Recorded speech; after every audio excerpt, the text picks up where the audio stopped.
Phones under 10,000. This is going to be the best video you will find on YouTube. To make your life easier, I will tell the good and bad things about these phones. And the last phone on the list is a decent gaming phone under 10,000. And also, I added a comparison table at the end for all these phones under 10,000. So watch the video till the end. If you are new to the channel, hit that subscribe button. Number 1. iQOO Z10 Lite. It comes with a 6.74-inch HD IPS LCD panel with 90Hz refresh rate and 1000 nits peak brightness. It runs on MediaTek Dimensity 6300 chipset paired with up to 8GB RAM and 256GB storage. For regular tasks, it works fine, but gaming is limited. BGMI runs only at low graphics settings and high-end titles like Genshin Impact are not well supported. On the camera side, the iQOO Z10 Lite offers a 50MP main sensor, a 2MP depth sensor and a 5MP front camera. In daylight, the primary camera captures sharp and balanced shots with natural colors. Portrait mode is decent with clean edge detection for the price. Low light performance is average with visible noise and reduced details. Front camera is okay for casual selfies, but it struggles in the poor lighting. Video recording is capped at 1080p from both front and rear cameras. You get a 6000 mAh battery which easily lasts more than a day. However, charging is slow. The phone supports only 15W charging, taking around 2.5 hours for a full charge. This phone has IP64 rating for dust and splash resistance and runs on the Android 15 with FunTouch OS 15. iQOO promises 2 years of OS updates and 3 years of security patches.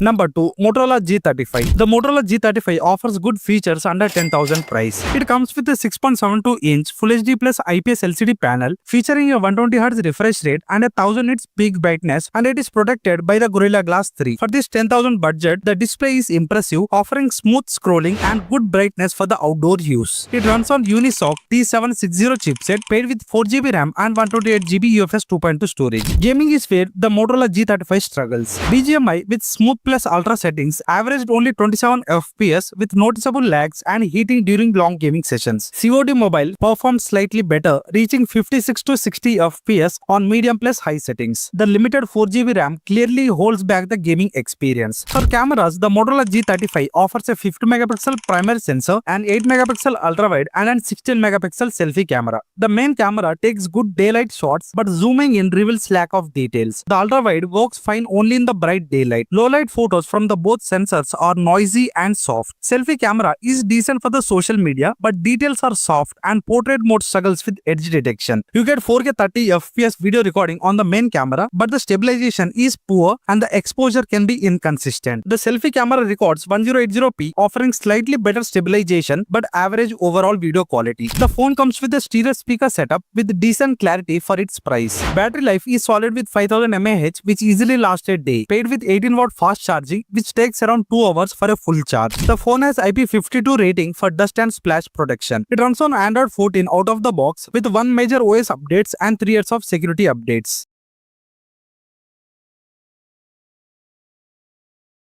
Number 3. Lava Storm Play. It comes with a 6.75-inch HD IPS LCD panel that supports 120Hz refresh rate and a peak brightness of 750 nits. The downside is that it is still a 720p screen, so the content isn't the sharpest if you are into binge watching or detailed gaming graphics. The phone runs on MediaTek Dimensity 7060 with 6GB LPDDR5 RAM with 128GB UFS 3.1 storage. These are impressive specs for a phone under 10,000. In real-world gaming, BGMI averaged 29.5 FPS at HD plus high settings, and COD Mobile delivered around 54.5 FPS. Heavier titles were playable and the thermal management was good. Even after 30 minutes of gameplay, the phone stayed cool, which is rare for a 10,000 budget phone. On the back, you get a 50MP main camera, 2MP depth sensor and an 8MP selfie camera. In good lighting, the 50MP sensor does a solid job producing sharp shots with decent details. Portrait shots and daylight photos are absolutely social media ready. The selfie camera delivers bright and decent results in the natural light. However, in low light, both the front camera and the rear camera starts to struggle with the color accuracy and the skin tones. Video recording goes up to 2K at 30 FPS, which is nice to see in this price bracket. You get a 5000 mAh battery with 18W fast charging, which takes around 2 hours for a full charge.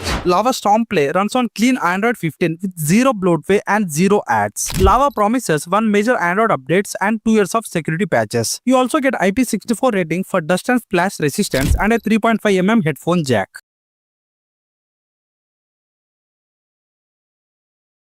Number 4. Poco M6 Plus. The Poco M6 Plus comes with 6.79-inch IPS LCD panel with Full HD Plus resolution and a smooth 120Hz refresh rate. It is protected by Gorilla Glass 3 and comes with a peak brightness of 550 nits. While the screen is sharp enough and great for scrolling, but the brightness is low, which makes it difficult to read outdoors in the direct sunlight. This phone is powered by the Snapdragon 4 Gen 2, paired with up to 8GB RAM and 128GB UFS 2.2 storage. But apps load a bit slower compared to the many mid-range phones. Titles like BGMI and COD Mobile run only somewhat smoothly on lower settings. You can play, but it is not ideal if you are a serious gamer looking for stable frame rates. On the rear, you get a 108MP primary camera, 2MP macro sensor and a 13MP selfie camera. The main camera captures decent details but struggles with the dynamic range. Portrait shots are surprisingly good with accurate edge detection and pleasing colors. In low light conditions, the main sensor struggles, producing soft and grainy images. The 13MP selfie camera works well in both indoor and outdoor conditions, but the colors are not very accurate. Both the front and rear cameras max out at 1080p video recording. You get a 5030 mAh battery with 33-watt charger, which takes around 75 minutes to go from 0 to 100%. On the software side, it runs Android 14 with Poco's Hyper OS skin. The brand promises 2 major Android updates with 4 years of security patches. The phone comes with IP53 rating and a 3.5mm headphone jack.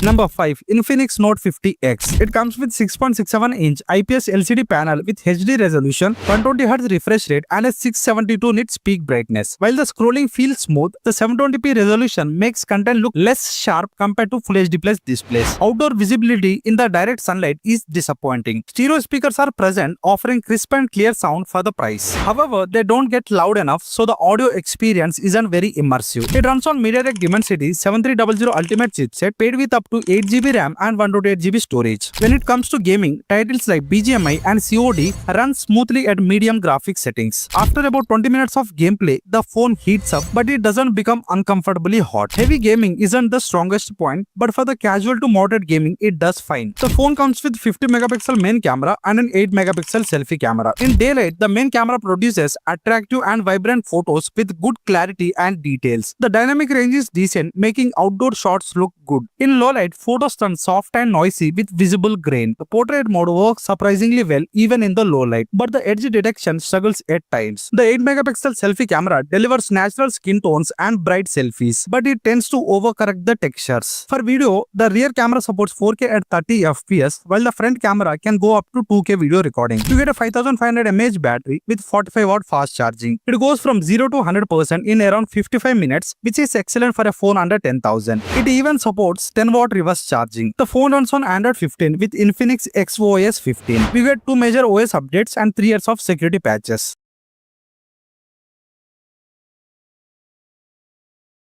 So these are the phones under 10,000. As promised, here is the comparison table. For gaming, if I had to choose one phone under 10,000, I would go with Infinix Note 50X. But if you are looking for a balanced all-rounder, then the Lava Stormplay is also an excellent option under 10,000. Now tell me in the comments, which phone are you planning to buy from this under 10,000 list?